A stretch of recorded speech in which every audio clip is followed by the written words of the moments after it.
nimuhorane n'umukama. Inkuru nziza ya Yezu Kristo nkuko twayandikiwe na Luka mweranda. Ahazwa mukama. Muri rya minsi Yezu yabariye abigishwa biwe ati, jewe naje kuzana umuriro ku isi, kandi nta n'ikindi shaka atari uko wokwaka. Ntegerezwa kubatizwa, mbere umutima ntuzoja hamwe ntaronse iyo batisimo. Mbega mwiyumvira ko nazanywe ku isi no kuhateragira umutekano? Eka nyabuna ndababwiye ko naje kubateranya.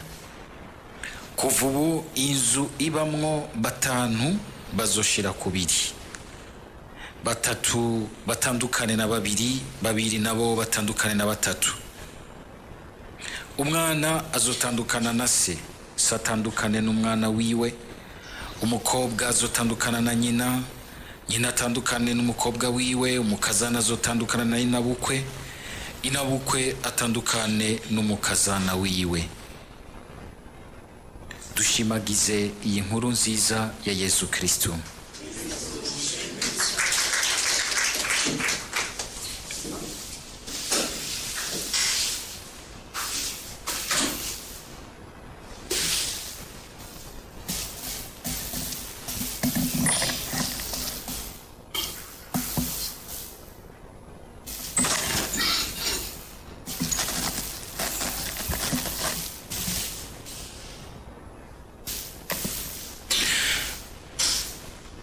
Amajambo y'Imana umuntu ayumvirije,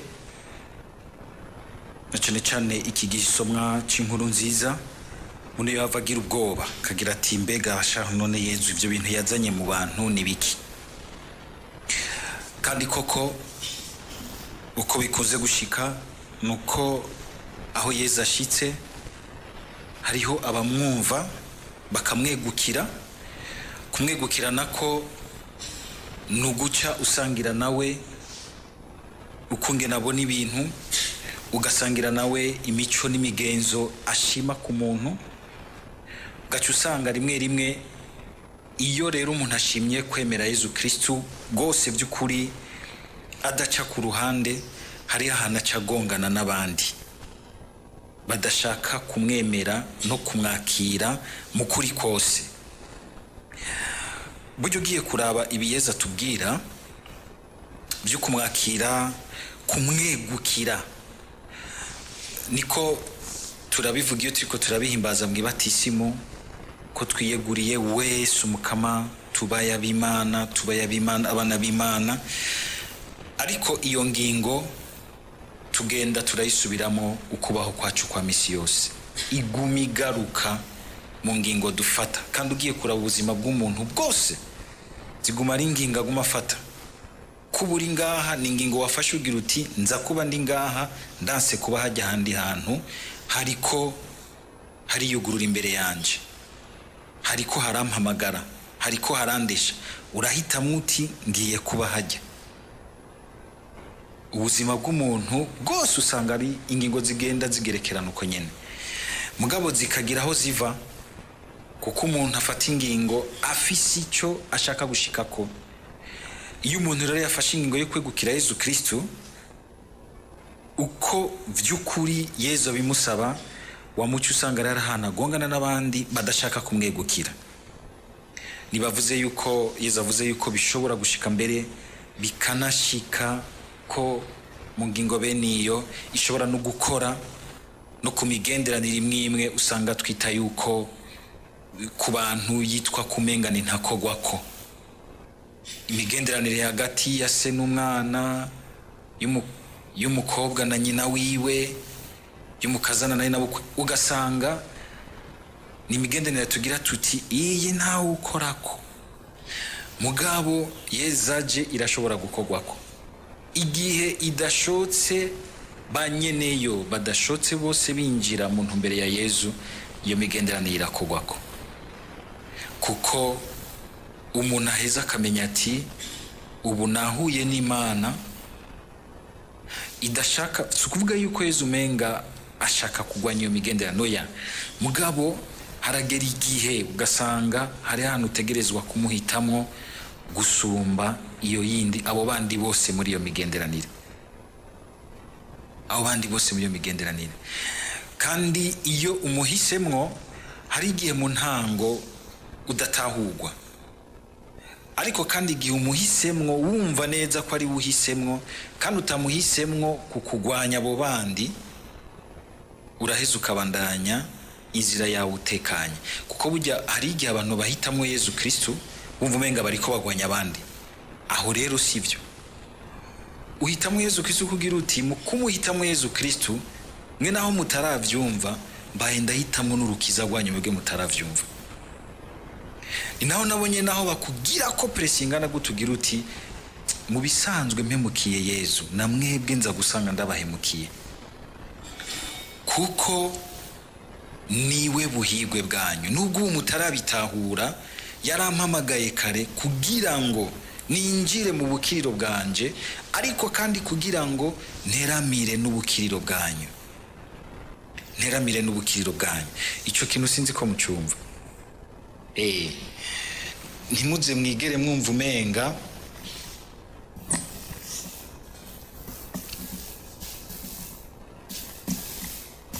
guhitamwo Yesu umenga uri kuragwanyana na naka, nabo bo kugwanya oya, ahubwo nabo nyene uri kurabaronderera icyo bagirira neza, kuko Yesu nta numwe yaje gutakaza kiretse uwihariye wenyene gutakara. Cyo gituma yabambwe ku musaraba ashanje amaboko kugira ngo twese aduhobere, umwe we aremera arasogotwa mu mutima wewe kugira ngo wuguruke umwe wese yumve ko afise ikibanza mu mutima w'Imana.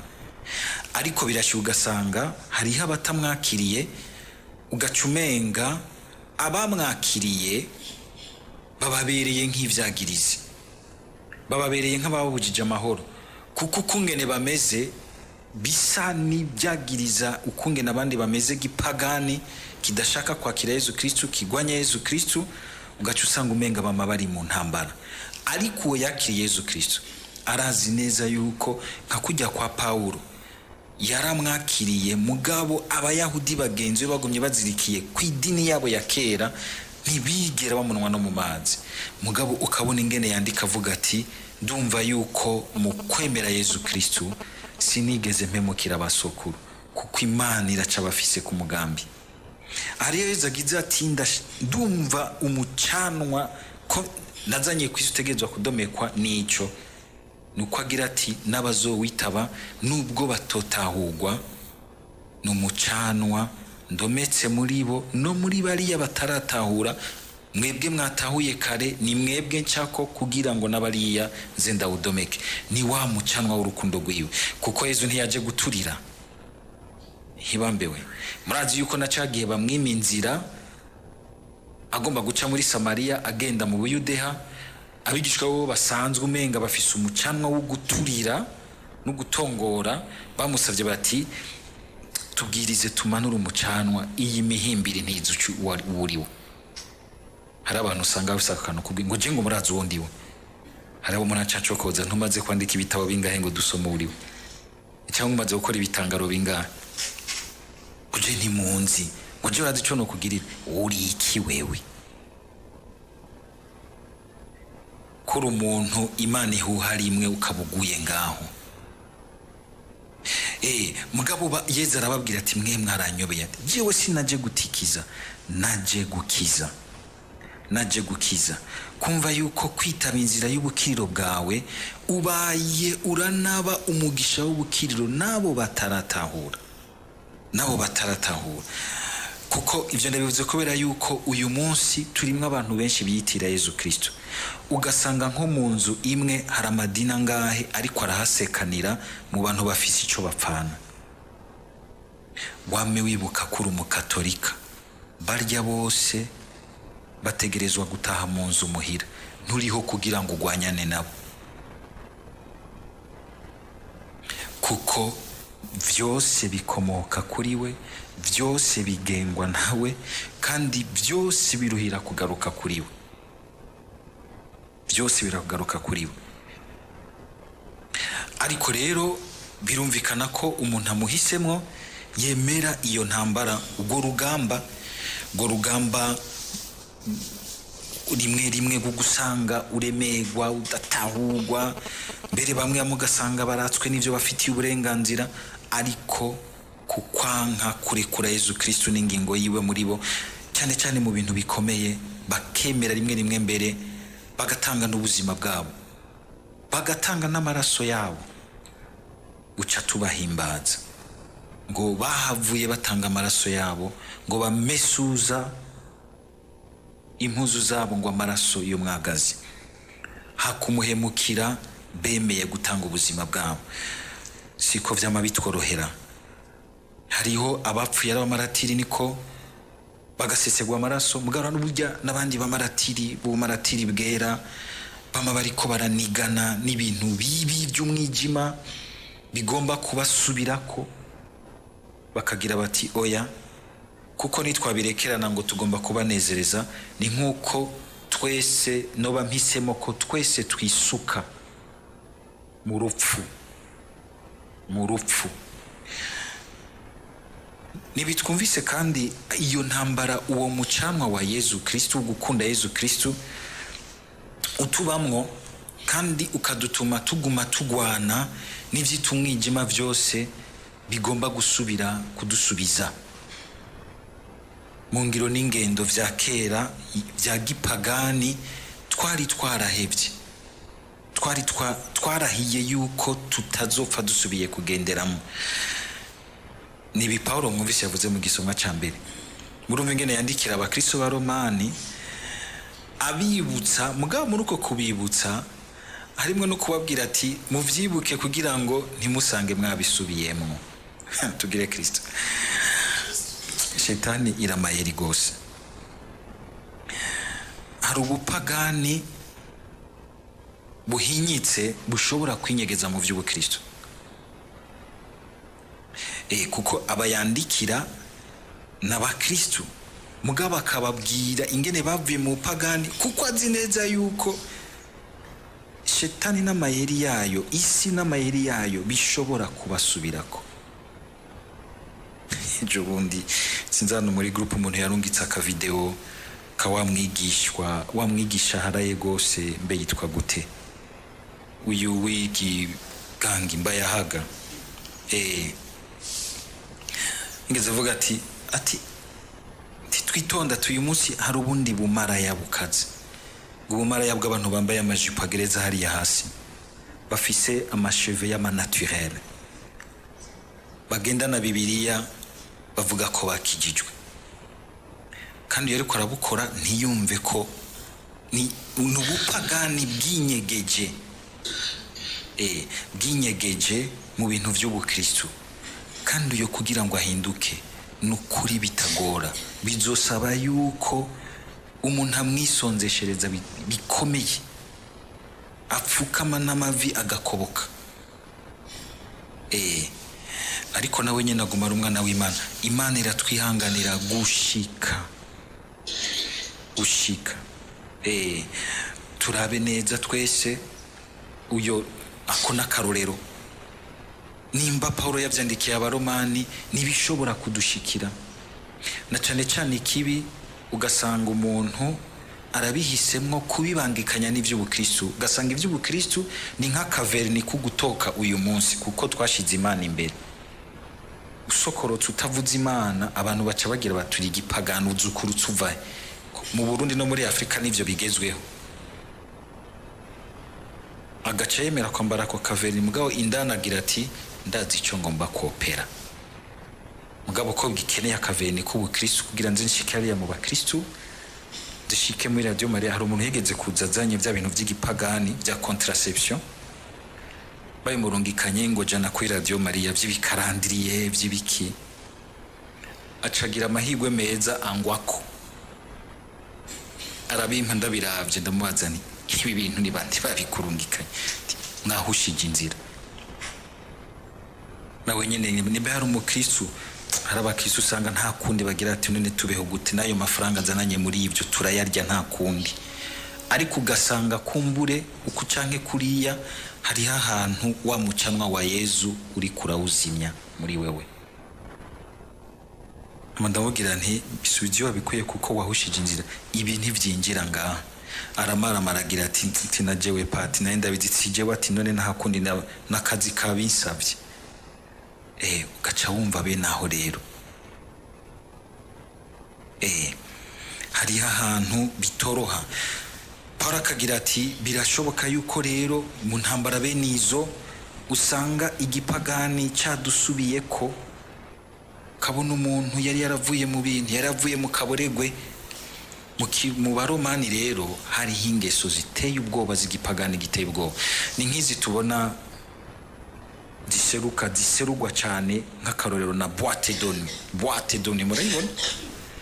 Nivyo ko muri abagenda muri boîte de nuit bagiye gutamba no kunezerwa bakitahira amahoro. Mugabo hajya ahantu banwa bagaca batamba bakagenda mu matrance bakaja mu ma orgios byusa agakora ubusambanyi yumva ko atakibazo, agasesagura amahera, agasesagura amagara yiwe ntaruhuke.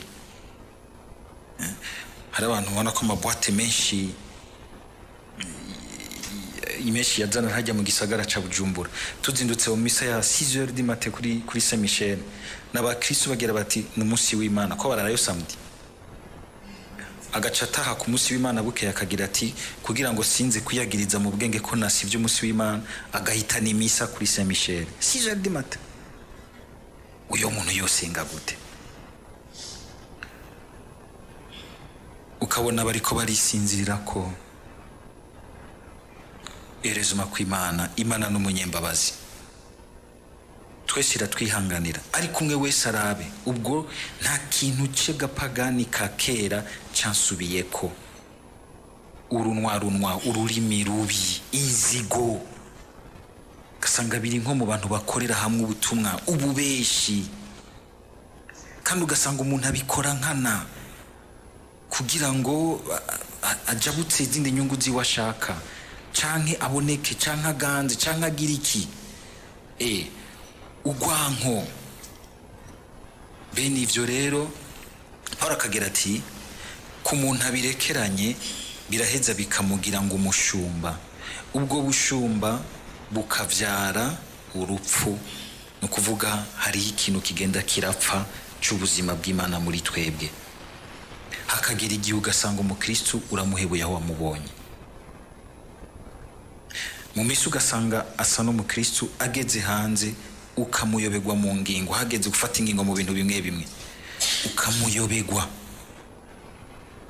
Bakagira ati niko kuko ko mubona ivyo bintu mwavuyemwo mbere na mwebwe bibatera isoni, garuka mwiyumvire. Mubone rero yuko ugukorera Imana ahubwo biba vyaramwo umwidegemvyo bikazana ubuzima budahera. Bikazana ubuzima budahera. Kumwe Yohani mu nkuru zagira ati ngo uwemera arafise ubuzima budahera muri we. Atari bujya gusaba uzoza avuye muri inosi, mugabo no ngaha kwisi ugahura n'umuntu iyo arimwe imico n'ingeso za Bibiliya z'ijambo ry'Imana, ukumva urahimbawe no kuba iruhande yiwe, ukumva ko ari umwizigigwa, ukumva ko ushobora kumusiga mu biro ntagushirire ibintu mw'icupa, canke ngo usange yashize ibintu, ukumva ko ufise umuntu arimwo ubuzima buremye kandi buremesha neza urukundo n'ubuzima aho aherereye. Kumva ko uhura nawe mugashobora kugira projet y'ikintu c'amafaranga igashobora gushika. Bigenda amafaranga umenga sinzi shetani. Abantu bahora basenga bariye ku mafaranga, amashetani ahuye. Amafaranga ntimuzo yajya hera ugira ngo bazoyabahambana hariya n'agakoti baguhambanya arige baza kukuzura ngo bakakwambura ati ntakutwara ari ikuzimu. Bivuga ingene iyo ntambara y'ukuzigama uwo mucanwa wa Kristo dutegerezwa kuyamamo, kandi tugategerezwa kwama tugavye nk'uko yabitubwiye mu misi heze, kugira ngo igipagani ca kera n'igipagani cy'ubu cinyegeza mu vy'Imana ntikitwinyegezemwo gusange turiko tugenda nk'izigiye kwibagiro, tugenda mu rupfu. Ingeso yose mbi iri mu buzima bwawe utayigwanije izoteba igushikane mu rupfu ruguhezayo.